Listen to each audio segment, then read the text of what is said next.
इस बार मोदी जी कश्मीर काफ़ी दिनों बाद गए, आर्टिकल 370 रिपील होने के बाद उनकी बहुत बड़ी सभा हुई वहाँ पे। क्या आप लोगों को उम्मीद है कि वहाँ चुनाव में आप लोग अच्छा करेंगे? कश्मीर वैली में कोई अकाउंट खुलेगा? देखिए, कश्मीर वैली में भारतीय जनता पार्टी के अकाउंट खुलना न खुलना ये बड़ी बात नहीं है, परंतु 3 परिवारवादी पार्टियों ने, Congress party, NC national conference और पीडीपी, ये 3 परिवारवादी पार्टियों ने वहां पर लोकतंत्र को पनपने नहीं दिया। आजादी से अब तक वहां पंचायत चुनाव नहीं हुए। पहली बार हमने 30,000 पंच सरपंच को चुनाव करा, तहसील पंचायत बनी, जिला पंचायत बनी।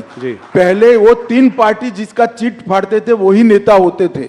मैं घाटी के मुसलमान भाइयों बहनों को कहने आया हूं कि आप कृपया, अगर चाहते हैं कि जमहूरियत पाताल से नीचे तक चली जाए, लोकतंत्र पाताल से नीचे चली जाए, इसके मूल पाताल से नीचे जाना है, तो ये 3 परिवारवादी पार्टियों को साफ कर दो।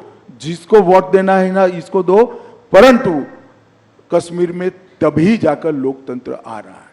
ये 370 का हवा बनाए थे भारतीय जनता पार्टी की सरकार ने, मोदी जी ने 370 को समाप्त कर दिया। आज हर कश्मीरी को 5 लाख से ज़्यादा स्वास्थ्य का बीमा मिलता है, पानी मिल गया, चावल मिल रहा है, सारी स्वास्थ्य की सुविधाएं मिल गई है, बड़े बड़े इंस्टीट्यूशन आए हैं। 2 करोड़ से ज़्यादा यात्री अब आज कश्मीर में जा रहे हैं। कश्मीर में 30 साल के बाद थिएटर खुले हैं। कश्मीर में 30 साल के बाद ताजिया का जुलूस निकल रहा है, मुहर्रम का जुलूस निकल रहा है। ये लोकतंत्र की बहाली के कारण हुआ है जी। एक बार कश्मीर की जनता ने हिम्मत करना चाहिए। जिन लोगों ने 75 साल तक कश्मीर की जनता को लोकतंत्र से महरूम रखा, संवैधानिक अधिकारों से महरूम रखा और अपने केंद्र सरकार की स्कीमों से महरूम रखा, उनको दंड दीजिए, लोकतंत्र को मजबूत कर दिए। भारतीय जनता पार्टी को वोट दीजिए, जिसको देना है इसको दीजिए, परंतु घाटी में एक बार ये 3 परिवारवादी पार्टियों को सबक सिखाना चाहिए। कश्मीर में चुनाव कब होंगे? ये मैंने आपसे सवाल बहुत बार पहले भी पूछा है। इस बार बोला गया कि पैरामिलिट्री फोर्सेस की कुछ कमी है क्योंकि नेशनल इलेक्शंस हो रहे हैं तो नहीं हो पाए, तो इसका मतलब जल्दी होने चाहिए। सुप्रीम कोर्ट ने ऑर्डर ही किया है सितंबर तक कराने का। जी, तो उसके तो आउटर लिमिट है, सितंबर के पहले हो जाएंगे। एक सवाल जो कि बार बार होता है, आप लोगों का नारा था कि मंदिर वहीं बनाएंगे, वो आप लोगों ने बनवाया, प्राण प्रतिष्ठा हुई। एक और नारा है जो है अभी तो ये झांकी है, काशी मथुरा बाकी है, तो क्या ये अगले उसमें 5 साल में देखने को मिलेगा? देखिए, ये सारे मसले कोर्ट में लंबित थे, इस पर मेरा अभी कुछ भी कहना उचित नहीं है, परंतु मैं एक बात जरूर कहना चाहता हूँ। राम मंदिर में हमारा पालमपुर कार्यकारिणी का भारतीय जनता पार्टी का वादा था कि हम संवैधानिक रूप से प्रभु श्री राम का भव्य मंदिर अयोध्या में बनाएंगे।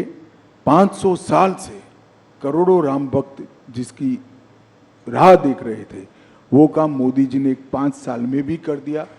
सुप्रीम कोर्ट का फैसला भी आ गया, भूमि पूजन भी किया और 22 जनवरी को प्राण प्रतिष्ठा कर प्रभु श्री राम को अपने भव्य मंदिर में विराजित करने का काम भी नरेंद्र मोदी ने कर दिया।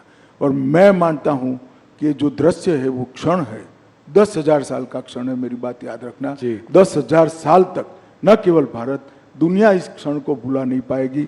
और ये बहुत बड़ा लोकतंत्र का उदाहरण है, क्योंकि भारत में हिंदू मेजोरिटी में होने के बावजूद भी 75 साल तक हमने राह देखी कि हमें कोर्ट ऑर्डर करे, उसके बाद ही हम मंदिर बनाएंगे।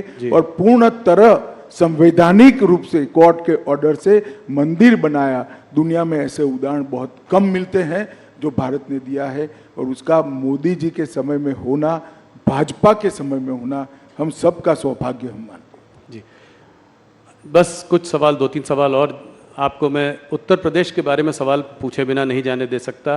क्या इस बार उत्तर प्रदेश में आपकी परफॉर्मेंस 2014 से भी ज़्यादा अच्छी होगी? निश्चित रूप से 73 सीटें थी। निश्चित रूप से हम उत्तर प्रदेश में हमारा अब तक का सबसे अच्छा परफॉर्मेंस करेंगे, 2014 से भी ज़्यादा सीटें।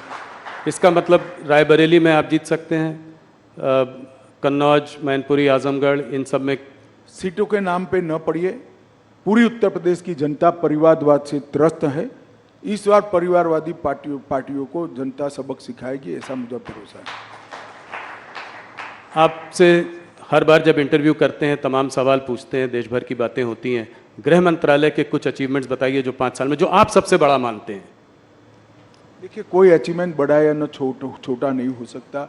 हर अचीवमेंट की अपनी जगह पे एक अहमियत होती है। छोटे से छोटा फैसला बहुत बड़ा हो सकता है अपनी जगह पे। जैसे मैं कहता हूँ, जब 5 किलो RDX पकड़ा जाता है तो लोगों को लगता है, इतना कॉलम आता है कि आज 5 किलो RDX पकड़ा गया। अगर वो न पकड़ा जाए तो 2000 लोग बम धमाके में मारे जाते हैं। तो ये तो नज़रिए का सवाल है। मगर मैं निश्चित रूप से कहना चाहता हूँ, कश्मीर के अंदर शांति, नॉर्थ ईस्ट के अंदर 10 से ज़्यादा समझौते कर 9000 से ज़्यादा उग्रवादियों को सरेंडर कराना, वामपंथी उग्रवाद लगभग समाप्त कर देना, नारकोटिक्स पर कठोरता से लगाम खींचना और ढेर सारी चीज़ों में देश की आंतरिक सुरक्षा को हमने सुरक्षित करने का काम किया है। डिजास्टर मैनेजमेंट जो मोदी जी का एक देश भर में मोदी जी का ही इनिशिएटिव है, उसको भी मोदी जी के नेतृत्व में इनके सीधे गाइडेंस के तले गृह मंत्रालय ने आगे बढ़ाया है। ढेर सारे काम हुए हैं, परंतु मैं देश की जनता को एक ही बात कहना चाहता हूं, चाहे समाज कल्याण विभाग हो, चाहे रक्षा मंत्रालय हो, चाहे गृह मंत्रालय हो, चाहे वित्त मंत्रालय, हर मंत्रालय में आज़ादी के 75 साल में अगर सबसे अच्छा परफॉर्मेंस हुआ है तो ये 10 साल में हुआ है। और 10 साल में देश की सूरत और सीरत दोनों बदली। देश को दुनिया में सम्मान मिलने लगा है। आज भारत क्या बोलता है वो मैटर करता है। भारत का पासपोर्ट लेकर कोई जाता है तो सम्मान के साथ उसको देखा जाता है। और भारत के भविष्य पर न केवल भारतीय, पूरी दुनिया को विश्वास है कि आने वाले 25 साल भारत के 25 साल है। मोदी जी जब देश की जनता का आशीर्वाद लेने आए हैं, तब हमारे पास 10 साल का ट्रैक रिकॉर्ड भी है और 25 साल का एजेंडा भी है।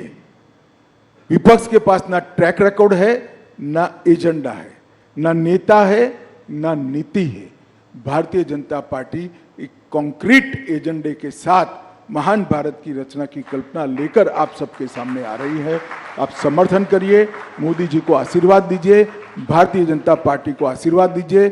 और आशीर्वाद दीजिए तो थोड़ा बहुत मत दीजिएगा, 400 पार करा दीजिएगा। इतनी ही मेरी आप सबसे विनती है। धन्यवाद। अमित जी, आप दिन रात काम करते हैं। हम लोग बात कर रहे थे, आजकल दिन में सुबह रात 3-4 बजे सुबह तक मीटिंग्स चलती रहती हैं।